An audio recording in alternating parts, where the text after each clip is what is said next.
오늘은 가이사랴 빌립보에서 하신 질문, 이런 제목으로 여러분과 은혜를 나누고자 합니다. 가이사랴 빌립보에서 하신 질문. 본문을 보면은 예수님께서 빌립보 가이사랴 빌립보 지방에 이르러서 지체들에게 이르셨다. 그러면서 사람들이 인자, 즉 당신을 누구라 하느냐, 그 평판에 대해서 물으셨다는 말씀으로 시작되고 있습니다. 이 빌립보 가이사랴 빌립보라고 하는 곳이 어디인가 우리가 좀 살펴봐야 되겠죠. 그래서 사진을 준비했습니다. 제가 9월 달에 갔다 왔을 때 가이사랴 빌립보를 갔는데 불 좀 꺼주시겠어요? 네.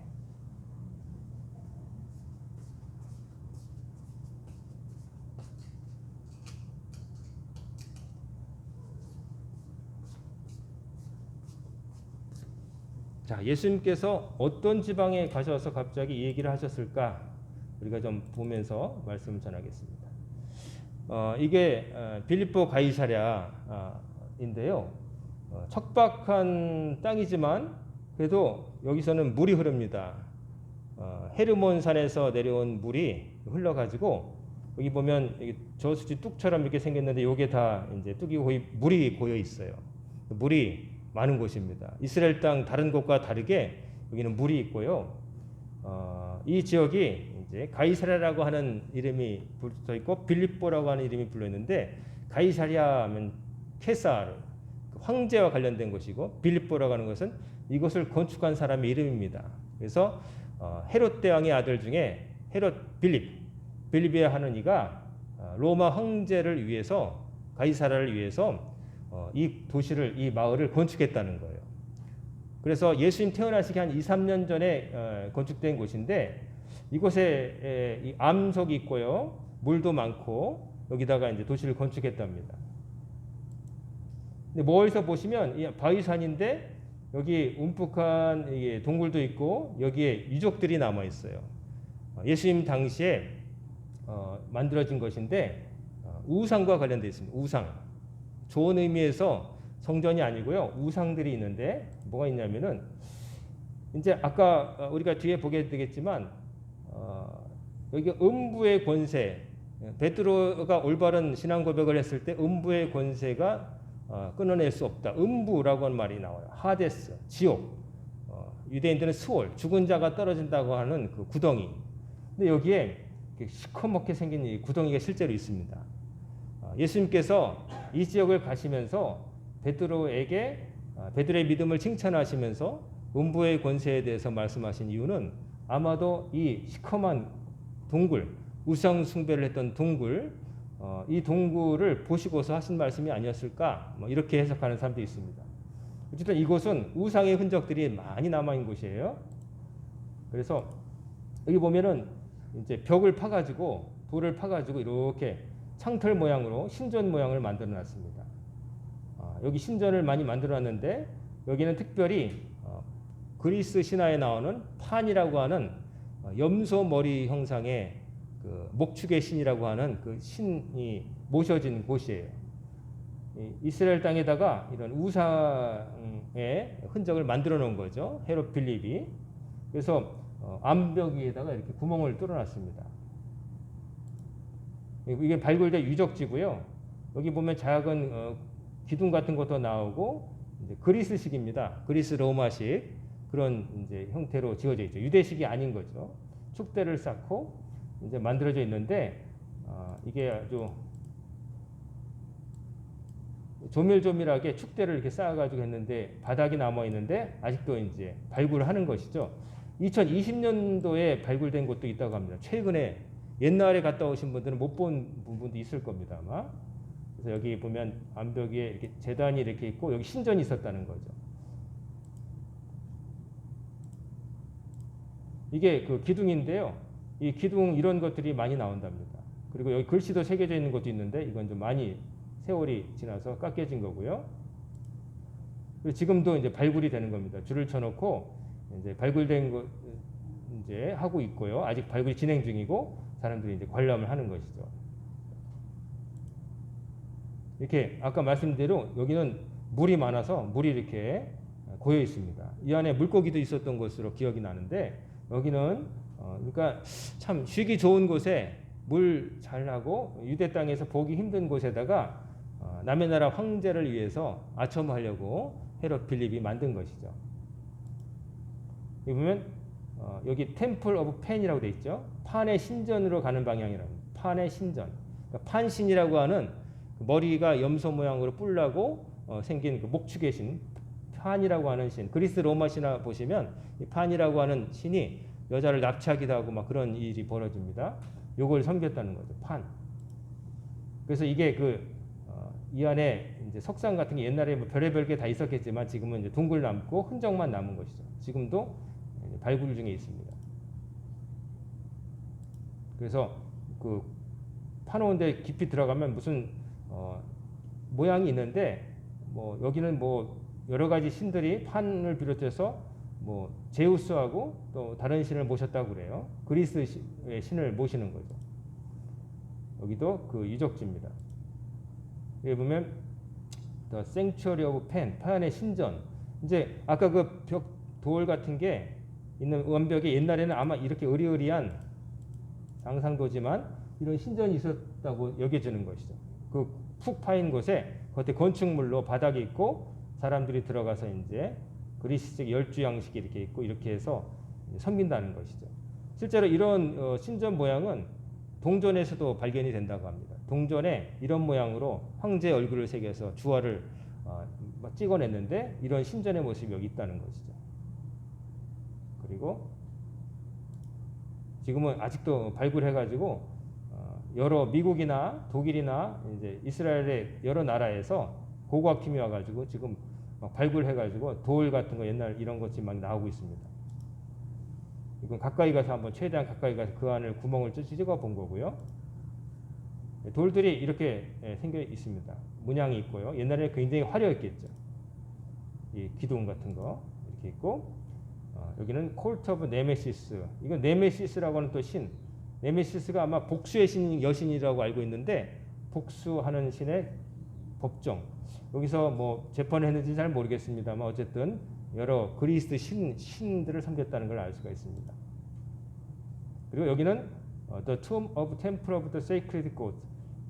그러니까 거룩한 성별한 염소들의 그 무덤 사원. 여기 판신이 염소 머리를 하고 있거든요. 머리에 뿔 나고 그런데 여기다가 아마 제물들을 바치지 않았을까 싶습니다. 여기다가 이게 움푹하게 돼 있는데 그래서 이렇게 지금도 여기 이렇게 그 돌들이 이렇게 있고요. 이 위에 아마 지붕도 있었을 텐데 그런 건 다 사라진 거겠죠. 그리고 이거는 이제 물 고여 있고 물고기도 있고 이제 여기 헤르몬 산에서 내려온 물이 이렇게 잘 흐르고 있습니다. 자, 이렇게 보셨습니다. 이제 불 켜지시죠?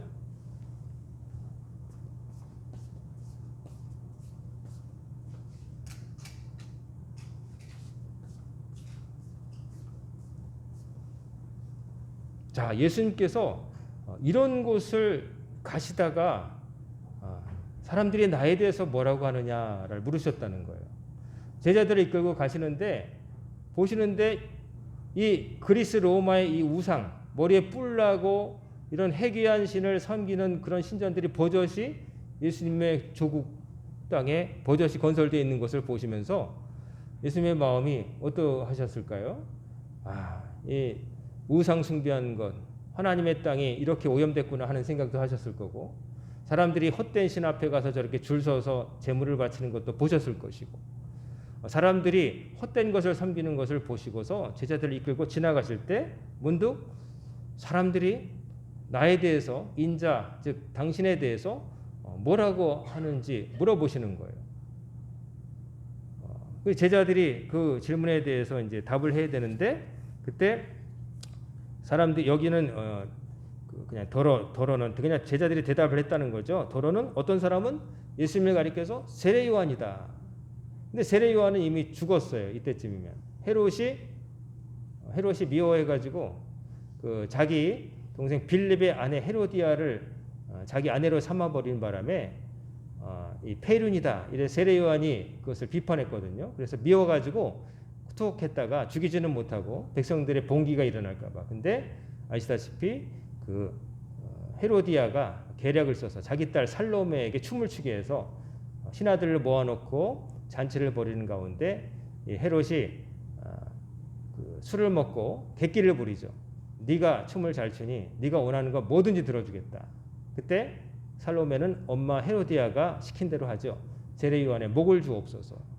이거 철렁했지만 헤롯은 이미 내뱉은 말이고 자기가 공공연하게 내뱉은 말을 어기게 되면 왕권이 실추되니까. 안 그래도 분봉왕, 진짜 왕도 아니고 4분의 1로 쪼개진 땅 4분의 1 다스리는 반의 반쪽 왕인데 자기 말을 자기가 그렇게 어기게 부르면 최신이 떨어지잖아요. 그러니까 세례 요한의 목을 베서 세례 요한은 이미 죽은 거예요. 이때지. 근데 사람들은 예수님을 가리켜서 세례 요한이다. 즉 죽은 세례 요한이 환생이다 이렇게 말했다는 거죠.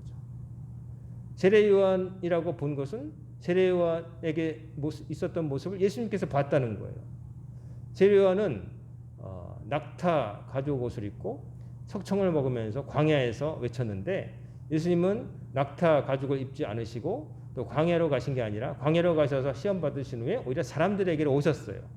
오셨지만 메시지는 같았던 거죠. 회개하라고 하셨어요. 회개하라. 돌이켜라. 지금 이 상태로는 절대 안 된다. 근본적인 변화를 요구하셨어요. 그러니까 사람들은 세례 요한의 모습을 세례 요한이 이미 세상을 떠났지만 세례 요한의 모습을 보고 싶었던 것 같아요. 이미 떠난 자지만 그러나 세례 요한의 모습을 발견한 거예요. 그 다음에 또 어떤 사람은 예레미야라고 그랬다는 거예요. 예레미야인데 하필이면 왜 예레미야가 다시 오신 것 같다라고 얘기했을까? 성경에 직접적인 설명은 없지만은 이제 예레미야가 이제 눈물의 선지자다. 그래서 예수님께서 예루살렘 보시고 우셨다. 거기에 착안해서 그런 의미에서 눈물의 선지자 예레미야를 떠올리지 않았을까 해석하지만 확실한 것은 아니고요. 성경적인 근거는 없으니까. 혹은 또 민간 유대인들 신앙 중에 예레미야가 메시아가 오시기 전에 오신다라고 하는 그런 일이 있었다. 뭐 이렇게 믿었기 때문에 예레미야를 떠올렸다는 얘기도 있지만 어쨌든 이 예레미야도 이 당시에는 없던 사람입니다. 이미 죽은 과거의 선지자죠. 근데 사람들은 예수님에게서 예레미야를 보고 싶어 했다는 거예요. 그 다음에 또 선지자 중에 하나이다. 여기는 없지만은 여기 엘리야가 먼저 나왔죠. 엘리야를 보고 싶었다. 엘리야는 선지자 중에 선지자, 기적의 선지자. 그가 말함으로써 가뭄이 오고요. 그가 또 사르밧 과부 집에 가가지고 그 집에 기름 그릇이 마르지 않게 하고 곡식가루가 떨어지지 않게 하는 기적을 하셨고 베푸셨고 또 그 집 아들이 병들어 죽었을 때 죽은 아들을 살리는 엘리야가 놀라운 기적을 베푸죠. 그리고 자기를 잡으러 왔던 군대에게 불을 내려서 격퇴시키기도 하고. 그러니까 엘리야를 보고 싶었던 것 같아요. 사람들은, 이 백성들은 엘리야처럼 기적을 행하시는 분. 왜냐하면 예수님께서 다니시면서 행하신 일 중에 천국 복음을 전파하셨고 또 병을 고쳐주셨고 또 귀신 들린 자에게서 귀신을 쫓아주시는 기적을 행하시니까 기적을 보고 싶었던 것 같아요. 엘리야 같은 분이 한 번 다 오신다면 이런 마음을 가졌다는 거죠. 그러면서 사람들은 자꾸 선지자 중에 하나가 아닐까라는 말을 했다는 거죠. 자, 예수님에게서 선지자의 모습을 보고 싶어 했다. 선지자의 모습을 보고 싶어 했다. 선지자는 제가 말씀드렸지만 어느 때 등장합니까? 백성들이 잘못 가고 있을 때, 잘못된 길로 가고 있을 때 하나님께서 그들을 불러 세우시려고 멈추게 하시려고 하나님의 말씀을 들을 때는 거슬리고 또 들으면 아픈 말씀을 전하도록 하신 이들이 선지자거든요. 잘하고 있을 때는 선지자가 필요 없어요.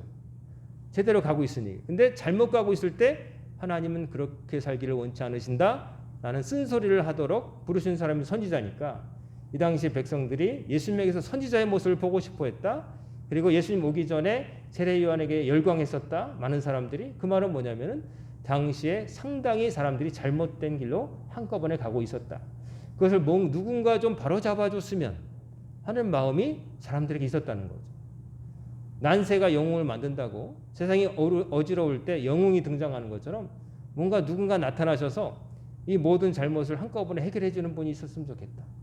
그리고 백성들 사이에서는 메시아 제2의 다윗 왕이 오셔서 지금 로마의 지배를 받고 있고 식민지 지배를 받으면서 이런 정말 자존심 상하고 하나님의 백성인데 내 나라 땅에 우상 신전이 세워지고 이러고 있는데 남의 나라에 조공바치며 살고 있는데 이런 걸 다 깨부시고 다윗 솔로몬 때처럼 남의 나라 조공받으면서 어깨 펴고 그야말로 모냥나게 살고 싶은 나라 다시 이루어져 주옵소서 이런 생각을 하고 있을 때 예수님이 나타나신 거죠. 그러니까 사람들은 보고 싶은 것을 보고 싶어 하는 거예요. 자기가 원하는 것을 주실 분이다 생각했는데 제일 사람들에게 떠올랐던 건 옛 선지자들, 가장 최근에는 자기들의 속을 시원하게 해줬던 세례 요한의 모습을 보고자 했던 거죠. 누군가 그리운 사람이 있으면 그 사람 떠난 다음에 그 사람 닮은 사람을 찾게 되잖아요. 그 사람 좀 닮았으면 그 사람 비슷한 사람 좀 나타났으면 좋겠다. 이런 사람이 향수해졌는데 이 당시에 백성들은 세례 요한을 보고 싶었던 것 같고 그리고 성경 속에 자기들이 성경을 통해서 알게 되었던 선지자들 하나님 말씀을 시원하게 전하고 또 하나님의 기적을 행하는 사람이 좀 와줬으면 좋겠다 이러고 있을 때 예수님이 나타나셨다는 거예요. 그러니까 이 사람들은 예수님을 선지자 중에 하나다 이렇게 이제 받아들였다는 것이죠. 그런데 여기 본문을 보면은 예수님께서 15절에 이르시되 너희는 나를 누구라 하느냐라는 질문을 또 던지시는 거예요. 자, 사람들은 뭐 그렇다 치고 365일 나랑 동거동락하면서 쫓아다니면서 모든 것을 내려두고 나 따라온 너희들은 나를 누구라고 생각하느냐라고 시선을 바꿔서 물으셨다는 거예요. 이 가이사랴 빌립보 가이사랴에서 판의 신전이 있고 그리스 로마의 그 우상들이 섬겨지는 그 신전 앞을 지나가시면서 이런 말씀을 하셨다는 거죠.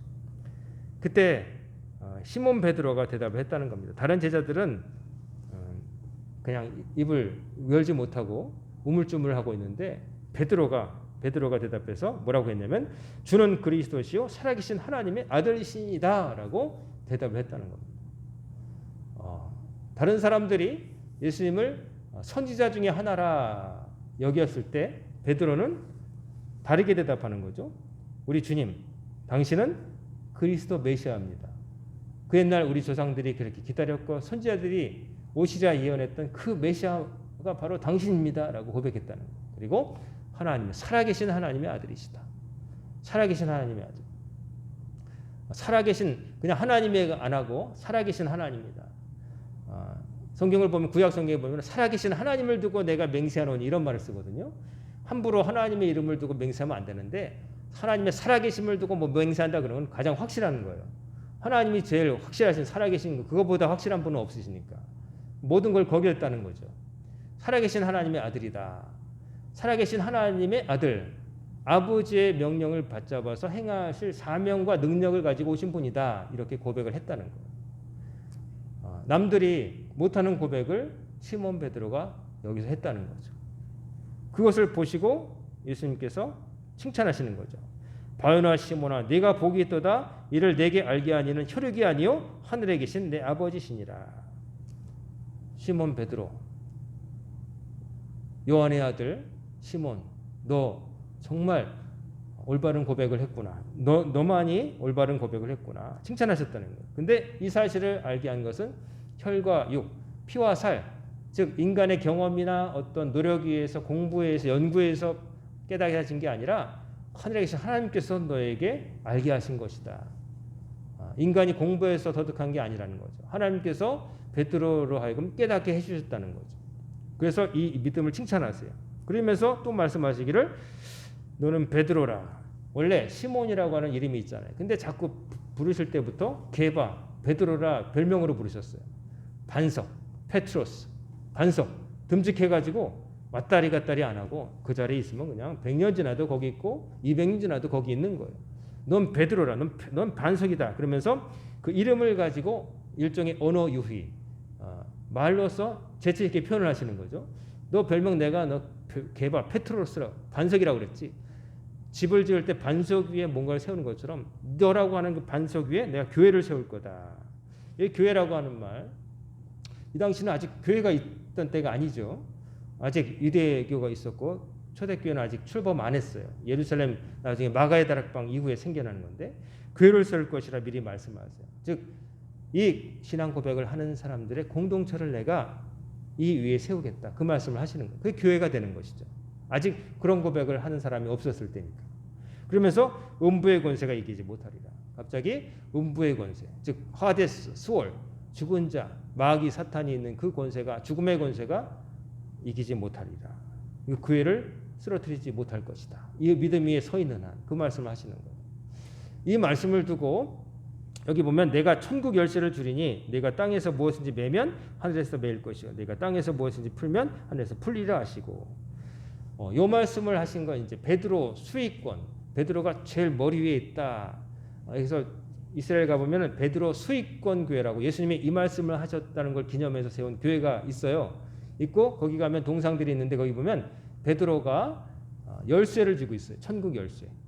베드로 손에 쥐어진 천국 열쇠. 그래서 베드로가 가톨릭에서는 1대 교황이잖아요. 그래서 가톨릭에서는 이제 베드로라고 하는 사람과 또 베드로를 계승한 교황들이 이 천국 열쇠를 쥐고 있다. 이것을 계속 승계한다. 이렇게 말을 하고 있는 거예요. 근데 우리는 좀 다르게 봅니다. 베드로라고 하는 인간에게 천국 열쇠를 주셔가지고 그가 열쇠를 갖고 이제 서양 농담이나 이런 얘기 보면 베드로가 사람이 죽으면 그 천국 앞에서 열쇠를 갖고 이 사람이 어디로 갈지 이렇게 분별한다고 그러는데 그런 게 아니라는 거죠. 예수님께서 그 교회를 세우실 반석이라고 말씀하신 것은 베드로에게 하신 말씀인 건 맞아요. 하지만 베드로 개인이라고 하는 사람에게 그것을 영원토록 준다는 말씀도 아니고 그 사람을 이어서 어떤 직함을 받은 교회의 어떤 조직에 있는 사람을 말하는 게 아니라 베드로가 고백한 그 신앙을 가진 모든 사람에게 천국이 주어진다는 거예요. 베드로가 뭐라고 고백했어요? 다른 사람들이 예수님을 자기가 보고 싶은 대로 자기의 어떤 필요를 채워줄 선지자나 그런 사람으로 볼 때에 베드로는 주님은 그리스도시다. 인간 선지자가 아니라 하나님의 아들이시라. 이런 고백을 한 거예요. 그 고백이 바로 천국에 들어가는 열쇠라는 거죠. 그 고백을 하는 자는 누구든지 구원받는다는 거죠. 그 고백을 하는 사람들이 모인 곳이 뭐예요? 교회가 된다는 거죠. 다른 고백을 하면 교회가 아닌 거예요. 다른 고백을 하면 그는 교회 공동체가 아닌 거예요. 여기서 천국의 하늘에 여기서 매고 푸는 대로 그대로 된다. 맨다 푼다 이거는 이제 교회가 출범했을 때 이 믿음을 가지고 이 믿음을 갖고 있느냐 아니냐에 따라서 사람을 교회 공동체 안에 들일 수도 있고 아니면 내칠 수도 있다. 출교시킬 수 있다. 진짜 신앙과 가짜 신앙을 구별하는 기준이 된다는 그런 말씀을 우리가 보는 것이죠. 예수님이 칭찬하셨어요. 다른 사람들이 당신을 선지자 이미 죽어서 세상에 없는 과거의 어떤 인물들에 빗대면서 그의 환생이기를 바라면서 이렇게 그들을 기억하고 있을 때 베드로는 다른 고백을 한 것이죠. 너는 누구라고 너희는 나를 누구라고 생각하느냐. 그때 베드로만이 선뜻 대답했다는 거죠. 저는 그리스도시. 주님은 당신은 메시아십니다. 선지자가 아니라 선지자도 훌륭한 분이죠. 하나님의 말씀을 전한 메신저지만 그저 메신저인 거예요. 근데 예수님은 단순히 메신저가 아니라 말씀 그 자체로 오신 거예요. 말씀이 육신이 되어 입장에 직접 오신 거예요. 하나님의 아들이고 하나님의 살아계신 하나님의 아들로서 아버지에게서 아들이 모든 것을 이어받듯이 하나님의 권세를 다 이어받으시고 하나님께서 하시는 일들을 행하시는 분, 우리를 유일하게 구원으로 인도하시는 분이라고 제대로 고백을 했다는 거예요. 그 고백 위에 교회가 세워질 것이다. 이런 고백을 하는 사람들이 모여서 교회가 세워질 것이다 라고 예수님께서 말씀을 하신 것이죠. 그래서 오늘날 여러분 그 예수님을 어떻게 고백하냐에 따라서 완전히 달라집니다. 이슬람 사람들은 예수님을 선지자라고 인정을 해요. 선지자라고 얘기해요. 훌륭한 선지자였다. 그러나 자기들의 교주인 시조인 마호멧보다는 못하다. 마호멧이 완벽한 계시자다. 예수님은 훌륭한 선지자지만 그러나 마호멧보다는 못하다고 가르치고 있어요. 왜냐하면 이슬람은 나중에 생겨난 신흥 종교거든요. 서기 600년 이후에 생겨났기 때문에 한참 뒤 예수님 태어나신 지 600년 넘어서 생겨난 거거든요. 그러다 보니까 교리가 조금 이것저것 구약 유대교에서 조금 또 기독교에서 조금 이게 섞여 있어요. 그러다 보니까 그 보면은 쿠란이라고 하는 것을 보면은 재미납니다. 구약 있는 걸 살짝 바꿔쳐요. 이스마엘을 정통으로 치고 이제 이렇게 바꿔치기 하는 걸 보게 되는데 그들은 이렇게 잘못 고백을 하는 거죠. 메시아이신 분을 선지자라고 하는 거. 자, 그러면 우리는 우리 주님을 다 같이 똑같이 베드로처럼 고백하잖아요. 주는 그리스도시요 살아계신 하나님의 아들이십니다.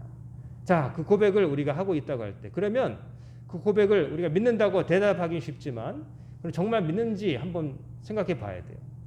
그걸 믿는다면 어떤 삶의 태도가 나올 것인가? 주님이 선지자가 아니라 메시아라면, 예수님이 메시아라면, 예수님이 살아계신 하나님의 아들이라면 나는 그 고백하는데 어떻게 살아야 되나? 어떻게 살아야 될까요? 예수님이 메시아시고 유일한 구세주라는 걸 고백한다면 우리는 언제나 누구를 의지해야 될까요? 예수님을 의지해야 되는 거예요. 예수님을 의지한다는 건 예수님의 말씀과 삶을 따라가야 된다는 거예요. 예수님의 말씀을 100% 지켜야 되고 예수님의 삶을 따라가야 된다는 거예요. 예수님께서 이렇게 하라 하시면 아멘하고 순종해야 되는 거예요. 그리스도라고 구세주라고 고백한다고 입으로는 말하면서 그거는 좀 제가 생각해 봐야 되겠습니다. 이러면 이거는 자기가 입으로 하는 고백과 다른 것이죠. 그리고 예수님의 삶을 본받아야 돼요. 예수님의 삶은 결국 무엇을 불러왔느냐? 세상과의 마찰을 불러왔어요. 예수님께서 이 고백을 아무에게도 하지 말라 입단속을 시키시잖아요. 내가 메시아라는 것을 아무에게도 말하지 말라 경고하셨다. 예수님이 메시아라는 것을 선포되면 그걸 받아들일 사람도 있겠지만 대부분은 안 받아들이면서 예수님을 십자가로 내몬다는 거예요. 예수님은 십자가 지시기 위해서 오셨어요. 근데 십자가가 좋아서 지신 게 아니라 세상이 악하기 때문에, 인간이 악하기 때문에 십자가 지신 거예요. 예수님이 뭐 고통을 좋아하는 무슨 피가학 무슨 성애자도 아니시고 예수님도 십자가의 고난을 할 수만 있으시다면 지나가게 해달라고 기도하셨단 말이에요. 십자가가 좋아서 붙이신 게 아니라 십자가를 지시게끔 이 세상이 그렇다는 걸 아셨지만 피하지 않으신 거예요. 내 말을 따르면 십자가 진다. 오늘 새벽 기도 때 누가복음 말씀드렸죠. 이 같은 일이 있는데 누가복음에는 뭐가 있냐면은 누구든지 다 자기를 부인하고 십자가를 지고 나를 따라야 내 제자다. 예수님 그 말씀하셨어요. 제자들은 예수님 따라다니면서 아직까지는 좋았어요. 예수님이 기적을 일으키시니까 사람들이 몰려들어요. 사람들이 막 와 하면서 예수님 가는 곳마다 그냥 사람들이 군중이 운집해요. 동달아 스타가 된 것 같아요. 원인 태운 당나귀처럼 그냥 자기가 우쭐해지는 거예요. 예수님 따라다니면 나중에 천국에서 좌의정 우의정 하겠지. 뭐 별 생각 다 했을 거 아니겠어요? 나중에 나타나는 것처럼 예수님 따라다니면 꽃길만 걸을 거라고 생각을 한 거죠, 사실. 근데 예수님 말씀하시기를 십자가 지가 된다. 내가 사람들로부터 내침을 당하고 버림을 받아서 죽을 거야. 그리고 3일 만에 다시 살 거야. 까지 말씀하시는데 사람들 제자들 귀에는 3일 만에 다시 산다는 말씀은 안 들어오고 장로들과 제사장들과 바리새인들에게 버림을 받아 십자가에 달려 고난을 받으시고 수모를 당하시고 돌아가신다 그 말씀만 귀에 박히는 거예요. 그래서 나중에 보면 베드로가 그리하면 안 된다고 오늘 읽지 않았지만 예수님이 십자가에서 얘기하시자마자 베드로가 따로 예수님을 붙들고 반박하면서 그런 일이 있으면 안 됩니다. 예수님 따라다니는데 우리 주님이 그런 일을 당하시면 말이 됩니까? 하고 말리니까 예수님이 사탄아 물러가라 욕을 하셨다는 거죠. 너는 나를 넘어지게 하는 자로다. 네가 하나님의 일을 생각하지 아니하고 도리어 사람의 일을 생각하는 듯 하시고 23절에 오늘 읽지 않은 부분에 있습니다. 그러니까 베드로의 고백도 고백 자체는 옳은 거지만 베드로도 완벽하게 주님이 누구신가에 대해서 고백은 정답을 제출했지만 실은 그런 믿음을 가진 사람으로서 나중에 감당해야 될 삶의 무게까지는 생각을 못한 거예요. 그냥 예수님 따라다니면 좋은 일만 있을 거야. 사람들이 존경하고 집에 모시고 자기들도 예수님이 파송해가지고 2명씩 다니면서 귀신을 쫓아내고 병든 일을 고치고 하나님 말씀 전하고 돌아오면서 뭐 어깨가 으쓱해졌거든요. 가는 곳마다 인기가 있으니까요. 근데 예수님 말씀하시기를 이 길의 마지막에는 곧 닥칠 것인데 풍파가 있을 것이다. 그것도 모진 풍파가 세상의 강력한 저항에 부딪히게 될 것이다. 그것도 너희들이 감내하여야 되느니라 라고 말씀을 하신 거예요. 자, 우리 주님이 메시아시고 우리 주님이 하나님의 아들이시고 다른 말로 하면은 우리를 하나님께로 인도할 수 있는 유일한 통로가 되시고 힘이 있으신 분이시라는 걸 믿는다면 우리는 다른 모든 것을 다 버리고 주님을 따라가야 될 줄로 믿습니다. 그 질문 이 빌립보 가이사랴에서 제자들에게 하신 질문, 그 질문 앞에 너희는 나를 누구라고 생각하느냐? 똑같은 질문을 하실 거예요.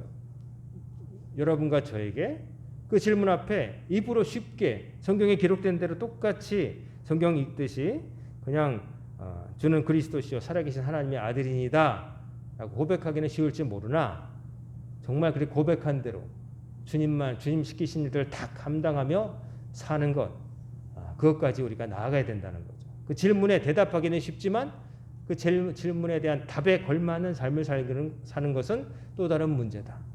그것을 피할 수 없다.